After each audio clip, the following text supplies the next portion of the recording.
அக்கா நீ எங்கே போவ, எங்கே போவ, எதுக்கு போவ போட்டுக்கிட்டே இருக்காங்க. அவன் தமிழிசை சவுந்தரராஜன் யாருங்க? அவங்க இங்கேன்னு வந்தாங்க. அப்புறம் ஜெயக்குமார் பையன் நின்னார், ஜெயவர்தன், அவர் யாருங்க? ஏங்க, அதாவது வேண்டுமென்று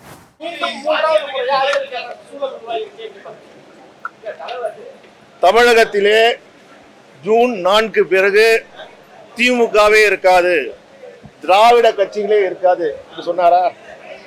வாய்க்கையே பேசினார்களா? அது நீங்க கேட்டீங்களே, அதுக்கு தான் கேள்வி கேட்டீங்களா? நாங்கள் ஜனநாயக முறையில் அது நாகரிகமான அரசியலை நாங்கள் செய்தோம்.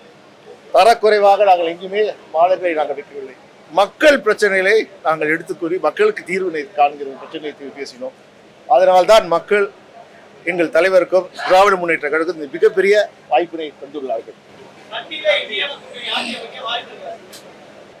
அதை பற்றி நாளைய நடக்கின்ற இந்திய கூட்டணி கூட்டத்திலே கலந்து ஆலோசித்த பிறகு முடிவெடுப்பார்கள். தமிழகத்தில் ஒரு இடத்துல கூட பாஜக வெற்றி பெறாது என்று பார்க்கிறேன்.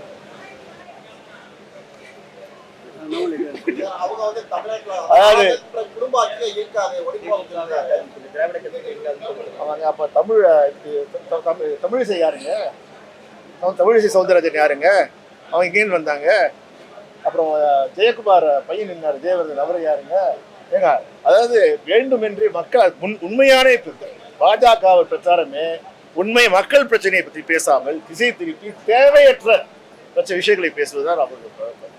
இன்று மக்கள் தெளிவான முறையிலே இதை சொல்றாங்க, நீங்கள் வேண்டாம், எங்களுக்கு மு.க. ஸ்டாலின் தலைமையில் கூட்டணி தான் வேண்டும் என்று தெளிவாக கொடுத்திருக்காங்க. அது காரணம், கடந்த 3 ஆண்டு காலத்திலே தமிழகத்தை தலை சிறந்த மாநிலமாக உருவாக்கியவர் யார் என்றால் எங்கள் தலைவர் முதல்வர் மு.க. ஸ்டாலின்.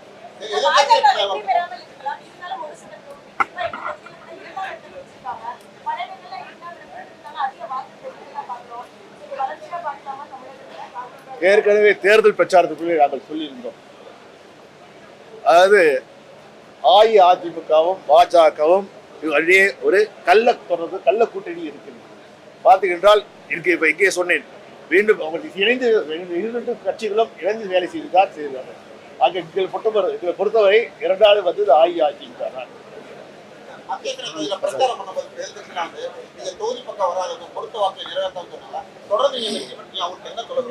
அதாவது மக்கள் தொடர்ந்து பார்த்தீங்கன்னா கொரோனா காலத்துக்கு முதல் தண்ணீர் பிரச்சனை வந்த வெள்ளத்தின் முதலாக நின்றவர்கள் யார்கள்? திமுக காரர்கள் தான், எங்கள் அமைச்சர் பெருமக்கள் தான், எங்கள் முதலமைச்சர் தான், நாங்கள் தான்.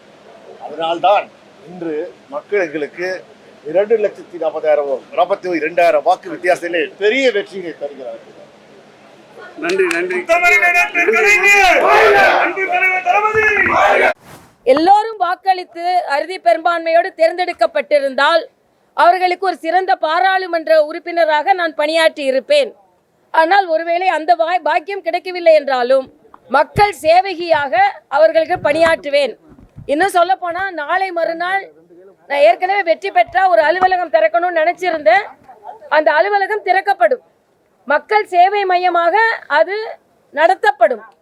அதனால் மக்களுக்கு சேவை செய்ய வேண்டும் என்ற ஒற்றை நோக்கோடு தான் நான் ஆளுநர் பதவியை ராஜினாமா செய்துவிட்டு வந்தேன். ஆனால் இன்று இந்த தோல்வி வந்திருப்பது மனதிற்கு கொஞ்சம் சங்கடமாக இருந்தாலும் அதிகமான பேர் வாக்களித்திருக்கிறார்கள். சேவை செய்வதற்கு ஒரு வாய்ப்பு கிடைத்திருக்கிறது. மறுபடியும் அரசியலில் தீவிரமாக பணியாற்றுவதற்கு ஒரு வாய்ப்பு கிடைத்திருக்கிறது என்ற வகையில் எனக்கு மகிழ்ச்சி தான். தென் சென்னை மக்கள் மட்டுமல்ல, எனக்கு இன்னைக்கு காலையிலிருந்து தெலுங்கானாவிலிருந்து கூப்பிட்டு என்னாச்சு என்னாச்சு என்று கேட்கின்ற அன்பான மக்கள் அதிகமாக அங்கே இருந்து இருக்கிறார்கள். புதுச்சேரியிலிருந்து கேட்டாங்க. ஆக எல்லோருக்கும் எனது பணி தொடரும். ஏறக்குறைய 5.5 கோடி தமிழக மக்களின் மனதில் இடம் பிடிப்பேன் நான். என்னை பொறுத்த மட்டில் பத்திரிகை சகோதரர்களுக்கும் எனது நன்றியை தெரிவித்துக் கொள்கிறேன். பிரச்சாரம் முழுவதும் மிகுந்த ஆதரவாக இருந்தீர்கள். ஆக அரசியலில் வெற்றி தோல்வி என்பது எப்பொழுதுமே இருக்கக்கூடியதுதான். வெற்றி பெறும் போது குதிப்பதும் தோல்வி அடையும் போது சோகமாக இருப்பதும் ஒரு அரசியல் தலைவருக்கு அழகல்ல என்ற வகையில் இன்றும் மக்கள் பணியாற்ற செல்கிறேன் என்று உங்களிடம் தகவலை சொல்லிவிட்டு எனது பணியை ஆரம்பிக்கிறேன். இன்னும் சொல்ல போனால் உலகம் முழுவதும் எதிர்பார்த்திருந்த இந்த தேசியத்தின் தேர்தல் மிக சிறப்பாக நடைபெற்றிருக்கிறது. எதிர்க்கட்சிகள் ஒரு நல்ல நடைமுறையான தேர்தல் திருவிழாவை ஒரு சந்தேக பார்வை கொண்டு அதை மிகவும் மோசமாக தேர்தல் ஆணையத்தையும் இந்த நடைமுறையை விமர்சனம் செய்வது தவிர்க்க வேண்டும்.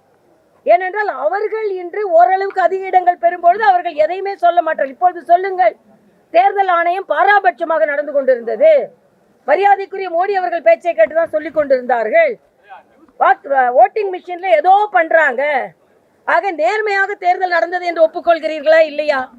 எல்லாவற்றிற்கும் மகிழ்ச்சியான ஒன்று, மரியாதைக்குரிய பாரத பிரதமர் தான் 3வது முறையாக பிரதமராக பதவியேற்க போகிறார். பாரதிய ஜனதா கட்சி பிரதானமான கட்சியாக இருந்து கூட்டணியை வழிநடத்த இருக்கிறது என்பது மகிழ்ச்சி. ஆக இந்த நாடு வளர்ச்சி பாதையில் இன்னும் அதிக தீவிரமாக நடைபோட இருக்கிறது என்ற வகையில் மகிழ்ச்சி. தமிழகத்தின் பங்கு இருக்க வேண்டும் என்று தீவிரமாக நாங்கள் பணியாற்றினோம். ஆனாலும் வாக்களித்த அத்தனை மக்களுக்கும் நன்றி. நான் ஏறக்குறைய 30லிருந்து 35% மக்கள் தென் சென்னையில் எனக்கு வாக்களித்திருக்கிறார்கள், அவர்களுக்கு நன்றி. இன்னொரு கோரிக்கை, இன்னொரு 10% 15% ஓட்டு போட்டிருந்தீர்கள் என்றால் எங்களை போன்றவர்கள் எல்லாம் வெற்றி பெறுவதற்கு வாய்ப்பு இருந்திருக்கும். அதெல்லாம் அடுத்த முறையாவது தென் சென்னை போன்ற படித்த மக்கள் இருக்கின்ற வாக்காளர்கள் தயவு செய்து வந்து வாக்களித்து நல்லவர்களை தேர்ந்தெடுப்பதற்கு ஒரு வாய்ப்பை தாருங்கள் என்று கேட்டுக்கொள்கிறேன். ஏன்னா என்னை பொறுத்த மட்டும் நான் உச்சபட்ச பதவியும் பார்த்துட்டேன். பதவி ஆசை எனக்கு கிடையவே கிடையாது. இன்று வரைக்கும் மக்கள் பணியாற்ற வேண்டும் என்றுதான் வந்திருக்கிறேன். இனியும் மக்கள் பணியாற்றுவேன். கட்சி பணியும் நான் தீவிரமாக ஆற்றுவேன். ட்விட்டரில் அக்கா நீ எங்கே போவ எதுக்கு போவ போட்டுக்கிட்டே இருக்காங்க. எங்கேயும் போக மாட்டேன் தம்பிங்களா, இங்கே தான் இருப்பேன். இந்தியா முழுவதும் எனக்கு பல பரிச்சயமான 2 மாநிலங்களில் எனக்கு வேண்டிய அன்பர்கள் இருக்கிறார்கள், அவர்களுக்கும் சேவை செய்வேன். நம் தமிழகத்திற்கு சேவை செய்வேன். அக்காவாக எனது பணி தொடரும். பாராளுமன்ற உறுப்பினராக ஆக வேண்டும் என்று நினைத்தேன். நான் அக்காவாக பணியை தொடருவேன். அதனால் மகிழ்ச்சி. முதலில் பத்திரிகை சகோதரர்கள் அனைவருக்கு எனது நன்றி. இன்னும் மிக அசுர பலத்தோடு மீண்டெழுவோம் என்பதை நான் இங்கே தெளிவுபடுத்துகிறேன். நன்றி தம்பிங்களா. இறுதி சுற்று வரைக்கும் இருந்து தொண்டர்களை உற்சாகப்படுத்த வேண்டும் என்று நினைத்தேன்.